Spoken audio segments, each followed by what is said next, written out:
పశ్చిమ గోదావరి జిల్లా ఉండి నియోజకవర్గ టీడీపీ అభ్యర్థి మారుస్తున్నారన్న ప్రచారం ఆ పార్టీలో గందరగోళం సృష్టిస్తూ ఉన్నాయి. ఇప్పటికే మంతిన రామరాజును అభ్యర్థిగా ప్రకటించింది టీడీపీ అధినాయకత్వం. అయితే తాజాగా అభ్యర్థిని మార్చబోతున్నారంటూ ప్రచారం జరగడంతో రామరాజు అనుచర వర్గంలో ఆందోళన నెలకొంది. అందుకే పార్టీ అధినేతతోనే తేల్చుకోవాలనుకున్నారు రామరాజు వర్గీయులు. పాలకొల్లులో చంద్రబాబుకు నిరసన తెలిపారు. మంతిన రామరాజు అనుచరులు నిరసనకు దిగారు. హెలిప్యాడ్ వద్దకు చంద్రబాబు బయలుదేరుతున్న సమయంలో హాల్ ముందు బైఠాయించారు రామరాజు అనుచరులు. ఉండిగడ్డ రామరాజు అడ్డా ఇచ్చిన మాట నిలబెట్టుకోవాలి అంటూ నినాదాలు చేశారు. చంద్రబాబు బయటకు వస్తున్న సమయంలో అడ్డుకునేందుకు ప్రయత్నించారు.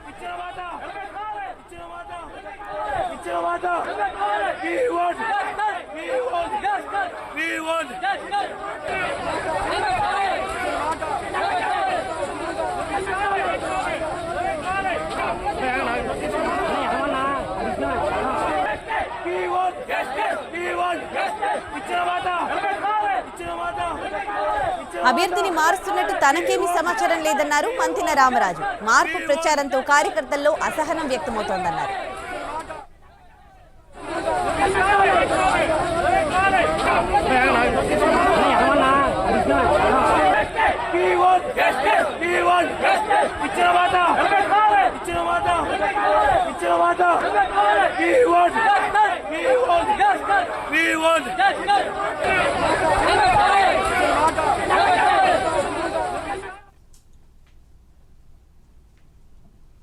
ఇదే అంశానికి సంబంధించి పూర్తి డీటెయిల్స్ మా ప్రతినిధి మల్లికార్జున్ అందిస్తారు. మల్లికార్జున్, ఉండి టీడీపీ అభ్యర్థిని మార్చనున్నారా? ఈ స్థాయిలో ఆందోళనలు జరుగుతున్నాయి, దీన్ని ఏ విధంగా చూడాలి? వరుసగా నిరసన సెగ తగలడం ఇది రెండోసారి. ఉండి నియోజకవర్గానికి సంబంధించి సిట్టింగ్ ఎమ్మెల్యేగా ఉన్నటువంటి రామరాజు, మంతిన రామరాజు పేరుని ఇప్పటికే ప్రకటించడం జరిగింది. అయితే తాజాగా నర్సాపురం పార్లమెంట్ లో చోటు చేసుకుంటున్నటువంటి తాజా పరిణామాల నేపథ్యంలో నర్సాపురం ఎంపీగా బీజేపీ తరఫున పోటీ చేయబోతున్నటువంటి శ్రీనివాస వర్మను తప్పించి ఆ స్థానంలో మరొకరికి ఎంపీ స్థానం, అలాగే శ్రీనివాస వర్మకి ఉండి సీట్ను ఇస్తారు అనేటటువంటి ప్రచారం జోరుగా సాగుతుంది. ఈ నేపథ్యంలో సిట్టింగ్ ఎమ్మెల్యే ఎవరైతే ఉన్నారో రామరాజు వర్గం ఈ రోజు చంద్రబాబు కాన్వాయ్ ఎదుట మరొకసారి ఆందోళనకు దిగారు. సీటు మార్చకుండా సిట్టింగ్ ఎమ్మెల్యేనే కొనసాగించాలి అనేటటువంటి ఒక ఆందోళన అయితే వాళ్ళు వ్యక్తం చేయడం జరిగింది.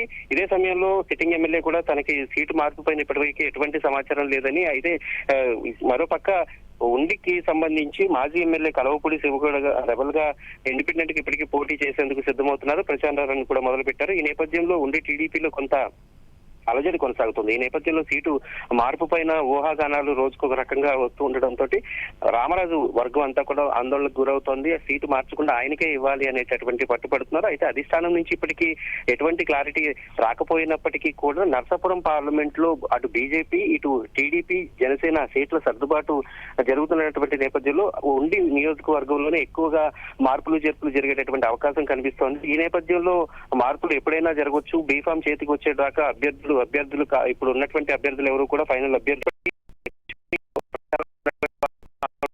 కొనసాగుతున్నారు. ఈ నేపథ్యంలో ఆ ఉండి నియోజకవర్గంలో ఏం జరుగుతుంది అనేటటువంటి సస్పెన్స్ అయితే ప్రస్తుతం కొనసాగుతుంది. ఉదేశ్, ఈ స్థాయిలో ఆందోళనలు జరుగుతూ ఉంటే అధిష్టానం నుంచి ఎట్లాంటి రెస్పాన్స్ రాకపోవడం చూస్తూ ఉంటే నిజంగానే మార్పులు చేర్పులు ఉంటాయి అనుకోవచ్చా? అయితే నిన్న ఈ రోజు కూడా పార్టీ అధినేత ఉమ్మడి పశ్చిమ గోదావరి జిల్లాలో ఉన్నారు. అలాగే నిన్న నర్సాపురం పాలకొల్లులో పర్యటించిన ఆయన ఈ రోజు ఉదయం అనేక మందితో మీటింగ్స్ అన్ని కూడా నిర్వహించారు. ఇందులో భాగంగా ఈ రోజు నర్సాపురం పార్లమెంటు బీజేపీ అభ్యర్థి ఎవరైతే ఉన్నారో శ్రీనివాస వర్మ, ఆయనతో కూడా ఆయన ప్రత్యేకంగా భేటీ అయ్యారు. ఆ సమయంలో కొన్ని సీట్లు మార్పులు చేర్పులు పైన కొంత చర్చ జరిగింది అనేటటువంటి ప్రచారం అయితే బయటికి జరుగుతుంది.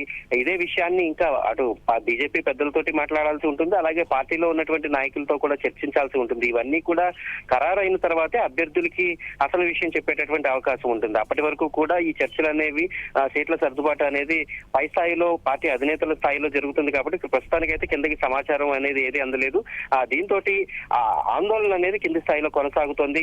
అంటే ఇప్పుడు మార్పులు చేర్పులు ఉండే అవకాశం ఉంది కాబట్టి అధినేత కూడా ఎటువంటి స్పష్టమైనటువంటి హామీ కూడా ఇవ్వకుండా ఎటువంటి దీనిపైన ఏమీ మాట్లాడకుండా వెళ్లారు అనేది ఒక ప్రచారం కూడా జరుగుతుంది. ఎందుకంటే మార్పులు చేర్పులు లేకపోయినట్లయితే అక్కడ ఆందోళన చేస్తున్నటువంటి వారిని వెంటనే వారికి సర్ది చెప్పడం అలాంటిది ఏమీ లేదు, మీరు మీ పని చేసుకోండి అనేటటువంటి ఒక సూచన కూడా చేసేవారు అనేటటువంటి ప్రచారం సాగుతుంది. ఈ నేపథ్యంలో పార్టీ పైన నుంచి మాట్లాడకపోవడానికి, పార్టీ అధినేత కూడా మాట్లాడకపోవడానికి కారణం ఉండి సీటు మార్పులు చేర్పులు జరిగేటటువంటి అవకాశం ఉంది అనేటటువంటి ఒక వార్తలకు మరింత బలాన్ని అయితే ఇస్తుంది Udayasri. Right, thanks for the updates Mallikarjun.